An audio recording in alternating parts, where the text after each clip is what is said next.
Advocate Bhudev Mahanandia का अभिवादन स्वीकार कीजिए। साथियों, आप देख रही है voice of people, voice of Bahujan. अभी तक आप हमारा चैनल को सब्सक्राइब नहीं किए तो काइंडली सब्सक्राइब कीजिए और बेल का आइकन जरूर दबाइए।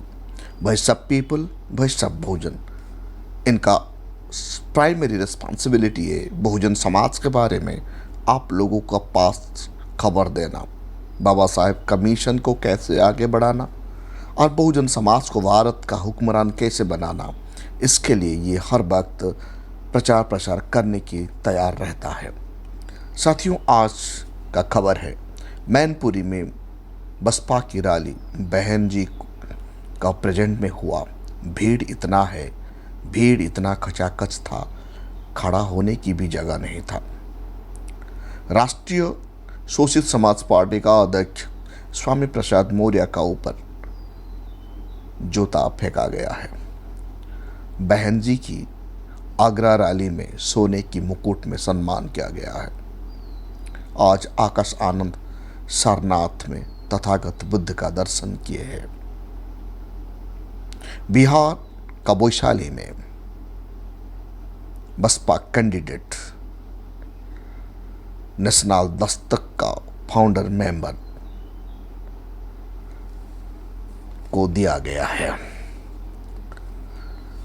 यानी शंभू कुमार अब वैशाली का एमपी कैंडिडेट बन गए हैं। यूपी का निर्दलीय प्रत्याशी छेदू कुमार को सीईओ सत्येंद्र तिवारी ने धमकाया और एट्रोसिटी किया। आजमगढ़ में हाथी सबसे भारी है। भारत का दलित बहुजन समाज का लोग ये प्लेड्ज किए हैं, हर हाल में मनुवादी पार्टी को वोट नहीं देंगे।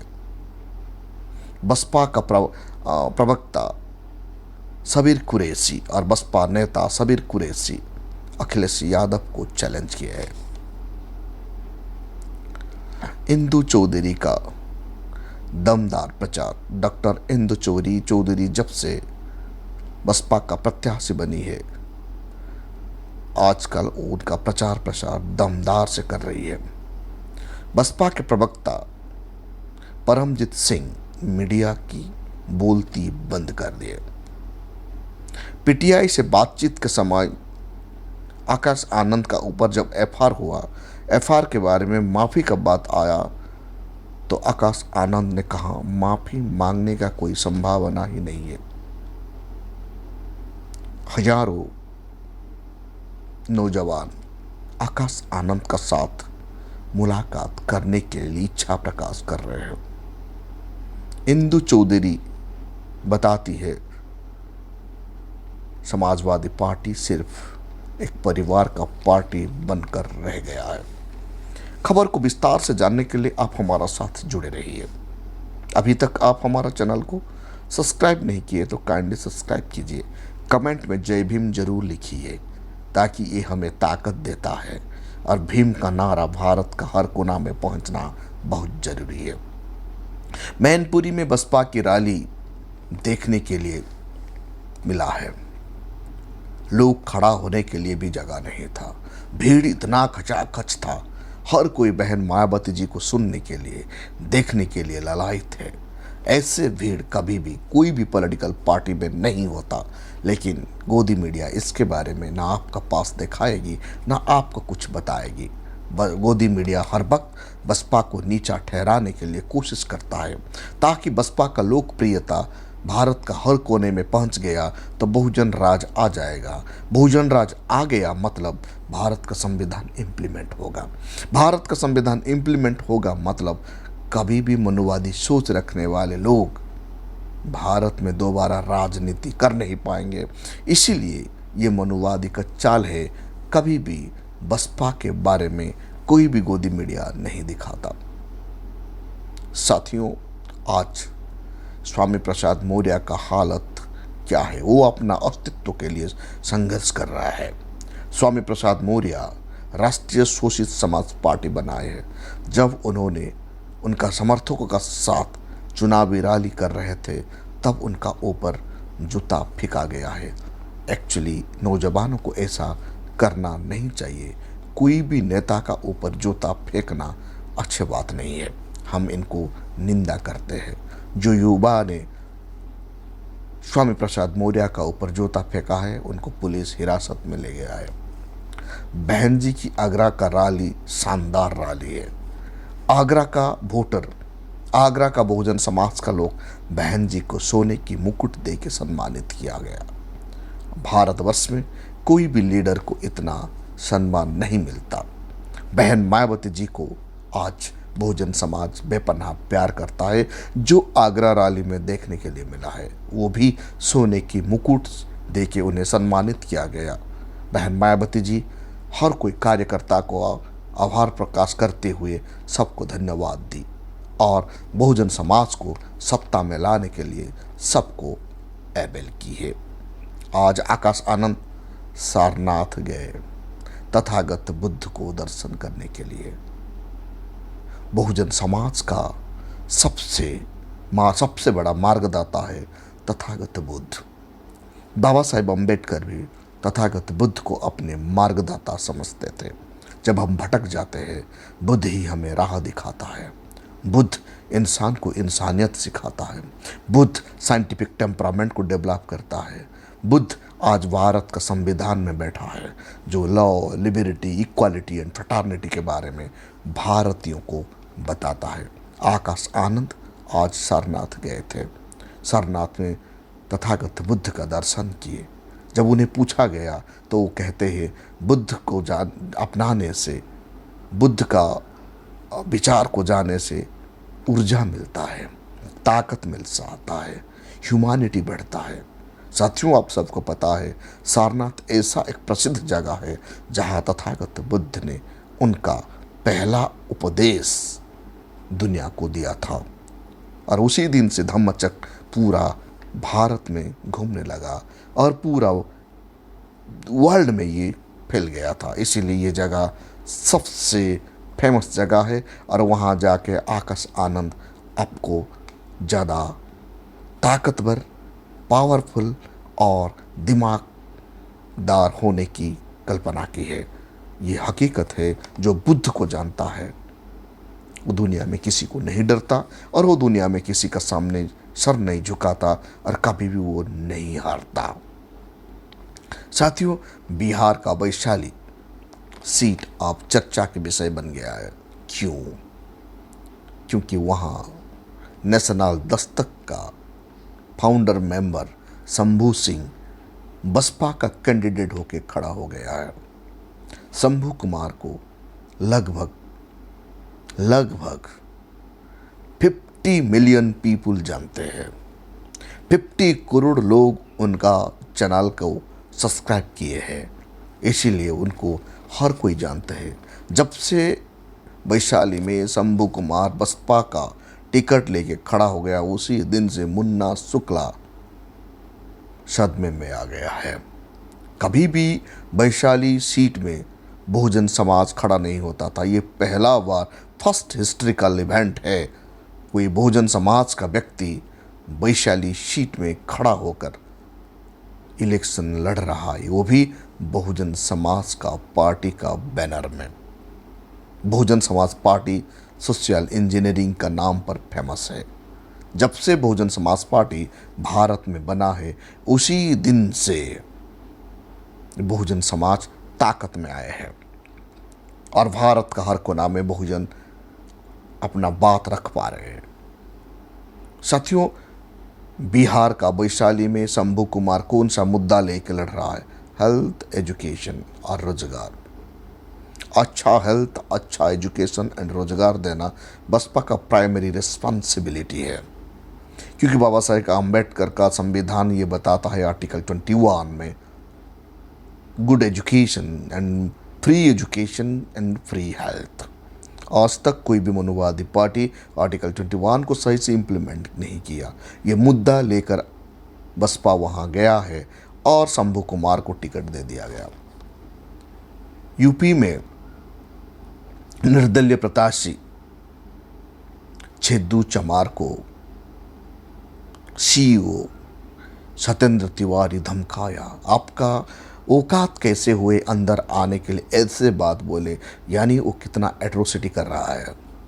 बाबा साहेब का संविधान ये बताता है कोई भी व्यक्ति पढ़ या अनपढ़ वो चुनाव लड़ सकता है, उन्हें कोई भी भेदभाव कर नहीं सकता। जब सीईओ सत्येंद्र तिवारी ने उन्हें धमकाया, उन्हें अट्रोसिटी किया, ये बात सोशल मीडिया में वायरल हो गया है। आज वो वीडियो चारों तरफ वायरल हो गया है। ये मुकनायक में भी एक सैंडल में देखने के लिए मिलता है। देखते ही इलेक्शन कमीशन क्या स्टेप लेता है और सीईओ सत्येंद्र तिवारी का विरोध कौन सा एक्शन होगा। एक्शन तो ये बनता है, एट्रोसिटी उनका खिलाफ होना चाहिए और उन्हें उनका डिग्निटी का साथ हनन हुआ है।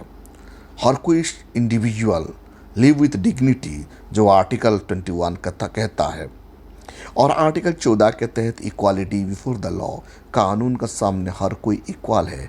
वो भारत का संविधान का आर्टिकल 21, आर्टिकल 14 और आर्टिकल 17 को भी, एबोलिशंस ऑफ अनटचेबिलिटी को भी वायलेशन किए हैं। इसीलिए एक अधिकारी होते हुए, गवर्नमेंट सर्वेंट होते हुए उनका सर्विस कोड एंड कंडक्ट क्या होना चाहिए और उनका व्यवहार कैसे होना चाहिए, जैसे वो एट्रोसिटी किए हैं, ये सब का सामने आ चुका है। इसीलिए सत्येंद्र तिवारी का खिलाफ मामला बनता है। आजमगढ़ में हाथी सबसे भारी है। आजमगढ़ में बसपा का प्रत्याशी घूम घूम कर प्रचार प्रसार कर रहे हैं। इसीलिए मनुवादी पार्टी का खेमे में डर आ गया है। भारत का दलित समाज ठान लिए ही वो जिंदगी में कभी भी मनुवादी पार्टी को वोट नहीं देंगे। बहुत दलित समाज का लोगों को ये पता चल गया है, SC ST OBC को ये पता चल गया है, इस बार 400 पार मतलब संविधान नहीं बचेगा। इसीलिए मनुवादी सोच रखने वाले पॉलिटिकल पार्टी को जिंदगी में कभी भी बहुजन समाज का लोग वोट नहीं देने की प्लेड कसम खाए हैं। सबीर कुरैशी बसपा का नेता अखिलेश यादव को चैलेंज कर दिए है। भरे मंच वो हुंकार है। सबीरपुर इलेक्शन में बसपा नंबर 1 पर आगे चल रहा है। वहाँ आमने सामने बसपा और सपा का लड़ाई है और बीजेपी 3rd पोजीशन में है। साथियों, लालगंज सीट इंदु चौधरी जब से वहाँ खड़ा हो गई, लालगंज सीट अब चर्चा में आ गया है। इस बार लालगंज सीट में बीजेपी और समाजवादी पार्टी पीछे है। बहुजन समाज पार्टी अव्वल नंबर पर आ चुका है और आमने सामने का लड़ाई बहुजन समाज पार्टी का साथ बीजेपी का है। 3rd पोजीशन में समाजवादी पार्टी दिखाई दे रहा है। लालगंज सीट सबसे चाहते सीट है बहन मायावती जी का। बसपा का प्रवक्ता परमजीत सिंह मीडिया की बोलती बंद कर दी है। जब मीडिया ने राहुल गांधी के बारे में पूछते हैं बसपा प्रवक्ता उन्हें रिप्लाई देते हैं, भारत में एक ही लीडर है, वो है बहन मायावती जी। बहन मायावती जी ही बीजेपी को चैलेंज करने की दमखम भरता है। आज तक भारत में कोई भी ऐसा पॉलिटिकल पार्टी नहीं है जो बीजेपी को डायरेक्ट चैलेंज करे। अकेला पॉलिटिकल पार्टी है Bahujan Samaj party, without electoral bond. कोई भी धन्ना सेठ का एक भी पैसा का मदद नहीं है, फिर भी शेर की तरह दहाड़ता है, गरज रहा है और अपने दमखम पर भारत में बीजेपी को चैलेंज दे रहे हैं। इसीलिए बसपा का प्रवक्ता कहते हैं बहन जी ही एक ही मात्र लीडर है जो बीजेपी को डायरेक्ट चैलेंज देने की दमखम भरता है। बहन जी एक शेरनी है। बहुजन समाज का लड़कियां शेरनी है, वो लड़ाकू है, वो लड़ते हैं, वो डरते नहीं। जब तक उनका शरीर में जान होता है तब तक वो लड़ता है, क्योंकि बहुजन समाज को खोना क्या है, खोने का कोई डर नहीं है। हमें आप पाने की लड़ाई है, हम तो खो चुके हैं कब से। खोए हुए चीज़ को वापस पाने की हमारा लड़ाई है। इसीलिए बहुजन समाज कभी भी नहीं डरता, ना जेल के लिए डरता है, ना मरने के लिए डरता है, क्योंकि ये बुद्ध का आइडियोलॉजी और बाबा साहेब अम्बेडकर का आइडियोलॉजी को पालन करते हैं। बहुजन समाज का लोगों के पास कुछ खोने की डर नहीं है। अब पाने की लड़ाई लड़ रहे हैं बाबा साहेब का संविधान के बदौलत। पीटीआई को पीटीआई का इंटरव्यू फेस करते हुए आकाश आनंद को जब पूछा जाता है आपका खिलाफ एफआईआर हुआ है, एफआईआर में जो बोले हैं इसके लिए आप माफ़ी नहीं मांगेंगे? आकाश आनंद जवाब देते हैं माफ़ी मांगने की कोई सवाल ही नहीं है, हमारा गलती क्या है, जो सच है हमें सच बताए। ऐसे बात कहते हैं पीटीआई को आकाश आनंद। आकाश आनंद ये भी बताते हैं Baspa can stop to BJP, और कोई बीजेपी को भारत में रोक नहीं सकता। बीजेपी को रोकने की ताकत सिर्फ ही सिर्फ बहुजन समाज का पास है, क्योंकि बहुजन समाज पार्टी ऐसा एक पार्टी है, सबसे ज़्यादा वोट वाला पार्टी है। बाकी मनुवादी पार्टी सबसे ज़्यादा नोट वाला पार्टी है। नोट वाला पार्टी कभी भी जीत नहीं सकता। वोट वाला पार्टी आज नहीं तो कल भारत को राज करेगा और भारत को सोने की चिड़िया में परिवर्तन करने की दमखम भरता है बहुजन समाज पार्टी। आकाश आनंद का स्पीच के बाद मनुवादी पार्टी, मनुवादी सोच रखने वाले लोग जब से आकाश आनंद का एगेंस्ट एफआईआर कर दी है, उसी दिन से आकाश आनंद पूरा दुनिया में छा गए हैं। विश्व का 16 से 17 कंट्री का नौजवान आकाश आनंद के संपर्क में है। भारत का हर कोई नौजवान का धड़कन बन गए हैं आकाश आनंद। इसीलिए दिल्ली में आकाश आनंद को मिलने के लिए हजारों नौजवान उनका ऑफिस में आके इंतजार कर रहे हैं। हर दिन आकाश आनंद को हर कोई कंट्री, हर कोई स्टेट का नौजवान फ़ोन से बातचीत कर रहे हैं। यानी ये बहुजन समाज पार्टी का मजबूती का संकेत है। इसीलिए मनुवादी पार्टी के खेमे में हलचल मच गया है। साथियों, आकाश आनंद ऐसा एक चेहरा बन के उभरे हैं, वो नौजवानों का धड़कन बन गए हैं। आने वाला कल बहुजन समाज पार्टी भारत में एक नंबर पार्टी बनेगा और बाकी मनुवादी पार्टी धराशायी सुनिश्चित है। आज नहीं तो कल बहुजन समाज पार्टी भारत में राज करेगा। इंदु चौधरी ट्विटर हैंडल में और यूट्यूब में बताती है समाजवादी पार्टी सिर्फ ही सिर्फ परिवार का पार्टी बन गया है। ये पार्टी एक ही परिवार में सिमट गया है। एक्स हैंडल में ये देखने के लिए मिलता है। ये भी बताती है इंदु चौधरी, डॉक्टर इंदु चौधरी, बहुजन समाज पार्टी ही ऐसा एक पार्टी है आज मुसलमान समाज को 27 सीट में कंटेस्ट करने के लिए टिकट दे दिया है उत्तर प्रदेश में। यानी दलित और मुस्लिम का गठबंधन मजबूती का साथ यूपी में बन चुका है। बाकी रह गया मुस्लिम लोगों को मुस्लिम कैंडिडेट को जिताना है। 27 कैंडिडेट जीत गए तो सोचिए मनुवादी पार्टी का हालत क्या होगा। अब जैसे सिचुएशन है भारत में, कोई भी पॉलिटिकल पार्टी मुस्लिम का नाम लेने से डर रहा है, मुस्लिम को टिकट देने से डर रहा है।